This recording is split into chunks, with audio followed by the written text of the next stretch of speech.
Toulon. Et on commence ce journal avec un problème de plus en plus insistant en cette période de rentrée, le poids des cartables. Trop de classeurs, trop de livres. Souvent, écoliers et collégiens transportent près d'une dizaine de kilos de fournitures scolaires. Une situation dénoncée par les associations de parents d'élèves. Esmeralda Terporo et Jérémy Essas. Justine est en 5e. Chaque jour, elle est confrontée au même rituel.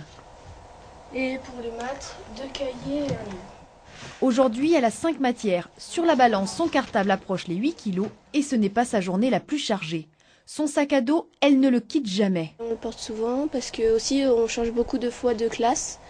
Donc ça fait un peu lourd et le matin, bon, j'y vais en voiture mais bon, le soir je reviens à pied et on a fait des fois 2 heures de sport, on est un peu crevé. En principe, un cartable ne doit pas excéder 10% du poids de l'enfant. Justine pèse 48 kilos. C'est comme si nous, on partait avec un sac tous les matins un peu moins de 20 kilos par rapport à notre corpulence. Moi je le ferais pas. Une situation dénoncée depuis longtemps par les associations de parents d'élèves. Il ne faut pas que les professeurs envoient la balle au principal, ni au proviseur, ni au rectorat. Il faut que ce soit une décision nationale, parce que c'est l'intérêt de l'enfant. Je crois qu'il ne faut pas attendre de solutions miracles. Ce n'est pas parce qu'il y aura le numérique que le livre disparaîtra totalement. Cela implique une réflexion globale sur l'utilisation de ces outils.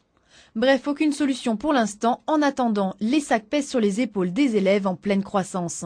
Souvent, on a une asymétrie en fait, du dos qui va apparaître. Et donc, on va petit à petit avoir des déséquilibres musculaires, ce qui va entraîner des blocages qui peuvent entraîner des lombalgies, des dorsalgies et des cervicalgies. Tant que les cartables ne seront pas allégés, l'option sac à dos restera une solution pour protéger son dos.